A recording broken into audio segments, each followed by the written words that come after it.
앉으셔서 읽으시도록 하겠습니다.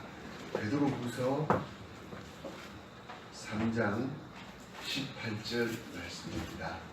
어제와 같은 부분입니다. 제가 가지고 있는 성경은 신약 376쪽에 있습니다. 신약 성경은 요한 1, 2, 3서, 유다서 그리고 요한 계시록으로 끝나는데 그 바로 앞에 베드로후서가 있습니다.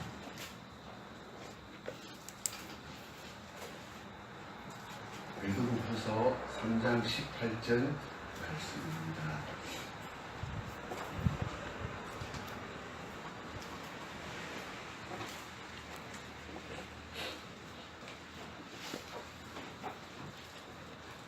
찾으셨으면 한 목소리로 낭독하시겠습니다. 오직 우리 주님 곧 구주 예수 그리스도의 은혜와 그분을 아는 지식 안에서 살아가라. 영광이 이제와 영원한 날까지 그분께 있기를 원합니다. 아멘. 초대교회는 우리가 잘 아는 대로 극심한 박해가 있었습니다. 교회가 극심한 박해 때문에 아마 하나님께서 함께 하시지 않으셨다면 무너질 수밖에 없었습니다. 그렇지만 그러한 박해가 오히려 복음이 땅 끝까지 전파되는 계기가 되었습니다. 그런데 엎친 데 덮침이 들고 또 내부에 잘못된 이단 사상이 들어왔습니다. 그 당시는 우리가 잘 아시는 대로 영지주의가 들어와서 도덕적으로 문란하게 만들려고 했습니다. 실제로 많은 사람들이 그 영지주의에 빠져서 도덕적으로 문란한 생활을 했습니다. 고린도 우리가 잘 아는 그 고린도 교회에 성적으로 문란한 일들이 일어나는 것도 그런 영향으로 생각이 됩니다. 베드로 사도는 베드로전서에서는 극심한 박해 아래 있는 성도들에게 위로와 격려를 보내기 위해서 예수님을 산 소망으로 소개하였습니다. 그리고 베드로후서를 기록할 시기는 이제 베드로가 곧 순교를 앞두고 있는 임종을 앞둔 시기였습니다. 베드로 사도는 베드로후서를 통해서 거짓 선지자들의 거짓 교사들의 유혹에 빠지지 않기 위해서 그리스도의 성품이 계속 자라가야 한다는 것, 그리고 예수님의 재림을 바라보며 인내해야 한다는 것을 권면하고 있습니다. 끝으로 베드로 사도는 진심과 전심으로 그리스도 예수님의 은혜 안에서 그리고 그리스도 예수님을 아는 지식 안에서 살아가라는 권면으로 베드로후서를 마치게 됩니다. 베드로는 누구보다도 주님의 은혜에 감사하는 삶을 살 수밖에 없었습니다.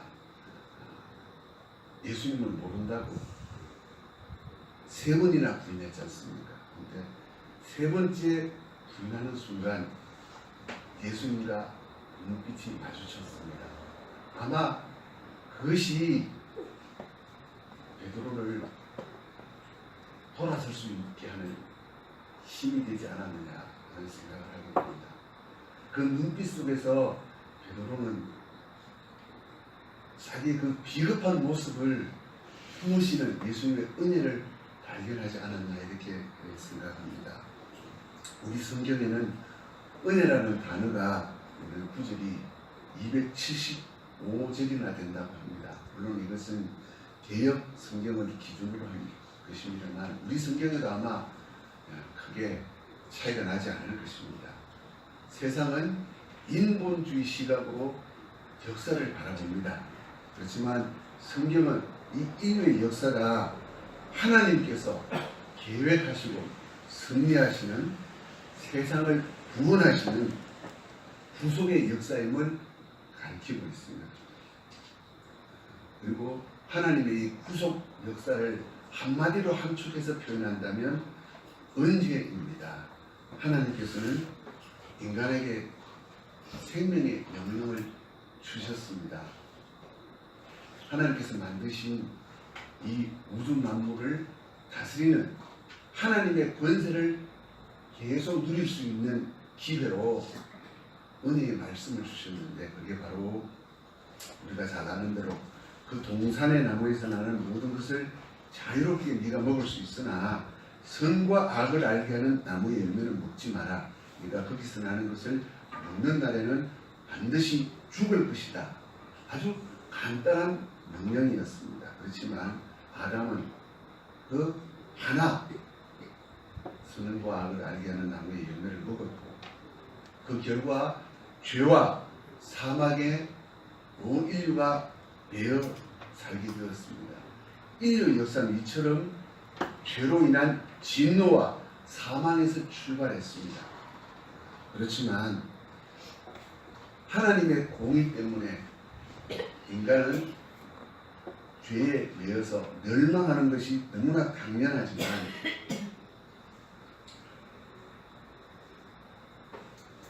우리는 지금 숨쉬고 살아가고 있습니다. 그리고 우리는 예수님의 공로를 입어서 예수님이 누려야 할 하나님의 상속자의 지위를 우리가 받아서 누리고 있습니다. 이것이 하나님의 은혜가 아니라면 생각할 수도 없는 것들이죠. 사실 우리가 이렇게 예배드리는 것도 하나님의 은혜가 아니라면 상상할 수도 없는 일입니다. 창세기 6장에는 이 인간이 얼마나 심각하게 죄로 물들어가는지를 잘 보여주고 있습니다. 5절 7절입니다. 여호와께서 그 땅에 사람의 죄악이 많고 그 마음에 생각하는 모든 계획이 항상 악하기만 한 것을 보셨다. 여호와께서 땅에 사람 만드신 것을 후회하시고 마음으로 슬퍼하셨다. 여호와께서 말씀하시기를 내가 창조한 사람을 지면에서 썰어버리겠으니 사람으로부터 가축과 기는 것과 공중의 새까지 그렇게 하겠다. 내가 그것을 만든 것이 후회스럽다 하셨다. 모세는 하나님께서 후회하셨다는 표현을 반복해서 사용하고 있습니다. 그것은 인간이 하나님께서 도저히 참으실 수 없을 만큼 타락하였고 죄가 이만큼 무서운 결과를 낳는다는 것을 보여주고 있습니다. 그러나 구속 역사를 주관하시는 하나님께서는 결코 세상을 포기하지 않으셨습니다. 하나님께서 세상을 이처럼 사랑하셔서 독생자, 유일하신 아들을 주신 바로 그 은혜가 노아에게 임하였습니다. 창세기 6장 8절입니다. 그러나 노아는 여호와께 은혜를 입었다. 그러나라는 단어가 당신의 백성을 향하신 하나님의 한결같으신 사랑을 발견하게 합니다. 하나님의 이러한 은혜를 입은 노아는 하나님께서 인정하실 만한 의인이 될 수 있었고 하나님과 동행할 수도 있었습니다. 창세기 6장 9절입니다. 노아의 내력은 이렇다. 노아는 당대의 의로운 사람으로 흠이 없었으며 노아는 하나님과 동행하였다. 9절은 노아는 당대의 의로운 사람으로 하나님과 동행하였다라고 기록하였지만 앞서 8절에서는 그 원인이 하나님의 은혜 때문이라는 사실을 우리에게 보여주고 있습니다. 그렇습니다. 죄악이 가득 찬 세대, 심판이 임박한 때도 하나님께서는 당신의 백성에게 은혜를 베푸시고 동행하셨습니다. 노아가 하나님과 동행하는 것이 하나님의 은혜 때문인 걸 보면서 우리는 믿음이 자라날 수가 있습니다. 우리의 구원 역시 자라날 수가 있습니다. 둘째, 예수 그리스도의 은혜 가운데 우리는 자라가야 합니다. 본문에서 오늘 우리가 듣고자 하는 사도 베드로의 본면은 예수 그리스도를 주님으로 구주로 고백하는 성도는 그리스도 예수님의 은혜 안에서 자라가야 한다는 것입니다. 예수 그리스도의 은혜는 한마디로 구원의 은총을 받을 공로나 자격이 전혀 없는 우리에게 거저 주시는 선물입니다. 사도 바울도 우리의 구원이 은혜이고 선물이라는 사실을 선언합니다. 에베소서 2장 8절입니다. 너희가 그 은혜로 믿음을 통하여 구원을 받았으니 이것은 너희에게서 나온 것이 아니라 하나님의 선물이다. 그러므로 예수 그리스도의 은혜에서 살아가라는 말씀은 날이 갈수록 주님의 은혜를 더 깊이 깨달아야 한다는 사실을 가르치는 것입니다. 마치 어린 아이들이 세월이 지날수록 몸과 마음과 지혜와 그리고 인격이 성장하듯이 주님의 은혜가 우리 가슴 속에 더욱 넘쳐야 한다는 사실입니다. 사도 바울은 그의 모든 바울 서신을 주 예수 그리스도와 그리스도의 은혜가 함께 있기를 비는 것으로 마무리하였습니다. 고린도후서 13장 13절입니다. 주 예수 그리스도의 은혜와 하나님의 사랑과 성령의 교통하심이 너희 모두와 함께 있을지어다. 그러면 어떻게 하여야 그리스도 예수님의 은혜 안에서 자라갈 수 있겠습니까? 먼저 우리 자신이 죄인임을 철저히 깨달아야 합니다. 성경은 말하기를 이렇게 기록되어 있다. 의인은 없으니 하나도 없으며 라고 밝히고 있습니다. 모든 인생은 죄 가운데 있습니다. 아담과 하와의 고통 생육국으로 태어난 모든 자손들에게는 그 죄가 전가되었기 때문입니다. 이것은 인간의 본질이 죄인이라는 사실을 선언합니다. 그리고 자신이 죄인임을 깨닫고 심령이 가난한 자가 되어야 합니다. 주님께서 참된 복을 가르치실 때 첫 복으로 심령이 가난한 자들은 복되다. 하늘나라가 그들의 것이기 때문이다 라고 말씀하셨습니다. 심령이 가난하다는 것은 하나님 앞에 내가 죄인임을 깊이 깨닫고 철저히 회개하는 모습을 의미합니다. 인간은 자신이 가진 것이 아무리 많고 학식이나 명예나 권세를 소유했다고 할지라도 온전하신 하나님 앞에서 자신을 발견하면 자신이 가지고 있는 것이 무화과 나무 이파리에 불과하다는 것을 발견할 수밖에 없습니다. 하나님 앞에서는 결국 하나님 앞에 누구나 다 쓰게 됩니다. 그런데 하나님 앞에서 나 자신을 초라한 모습을 발견하게 될 때는 너무나 기회가 없습니다. 우리는 하나님 앞에 서게 되기 전에 먼저 내가 가지고 있는 것이 아무것도 아니라는 사실을 깨달아야 합니다. 내가 가난한 심령으로 주님 앞에 설 때 하나님께서는 물과 성령으로 거듭난 우리에게 예수 그리스도의 성품을 가죽옷처럼 입혀주실 것입니다. 예수 그리스도의 은혜 아래 자라가는 성도는 비록 역경 가운데 처할지라도 항상 기뻐하며 그리고 만나는 환경마다 감사하며 하나님께 향한 기도가 그치지 않으며 묵묵히 주님을 바라볼 수 있습니다.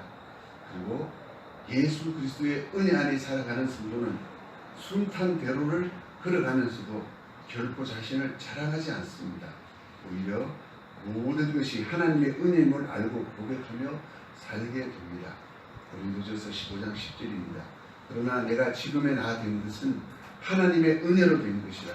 내게 주신 그분의 은혜가 헛되지 않아 내가 모든 사도보다 더 많이 수고하였으나 이것은 내가 한 것이 아니고 오직 나와 함께 하신 하나님의 은혜로 된 것이다.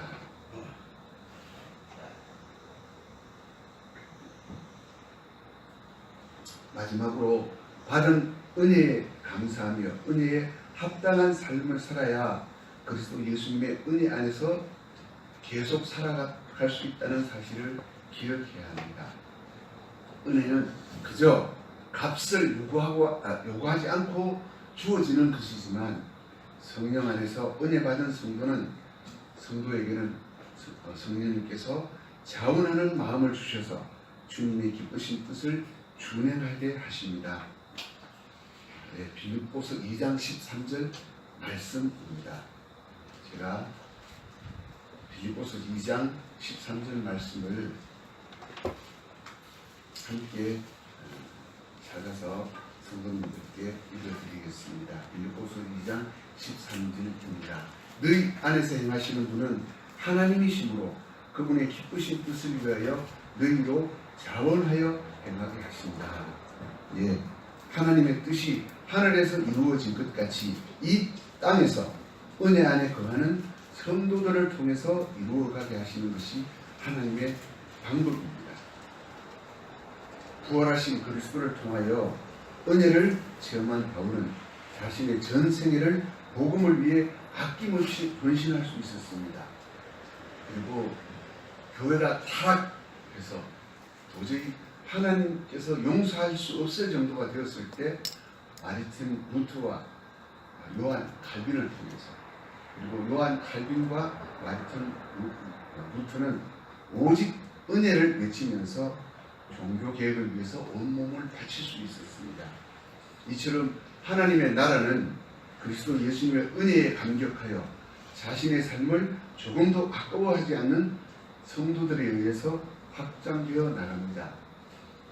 이 방문교회 안에서 행하시는 분도 하나님이심을 우리가 믿습니다.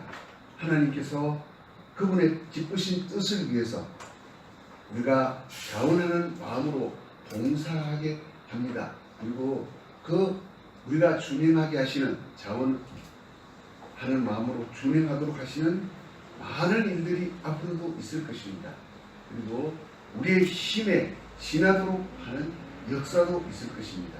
또 시련을 만나기도 하실 것입니다. 그렇지만 우리가 기다릴 수 있고, 그리고 그 일을 당당히 감당할 수 있는 것은 우리 주 예수님의 은혜 안에서 우리가 이 모든 일들을 만날 것이기 때문입니다. 우리가 그리스도 예수님 안에서 그 은혜 안에 있을 때에는 감사하는 가운데, 기쁨 가운데 모든 일들을 만날 수 있을 것이고 감당할 수 있을 것입니다. 그리고 자원하여 이 모든 일들을 감당하는 성도들에게는 믿음이 자라게 될 것이며 구원이 자라게 될 것이고, 그리고 중생한 생명이 자라가는 역사가 있을 줄 믿습니다.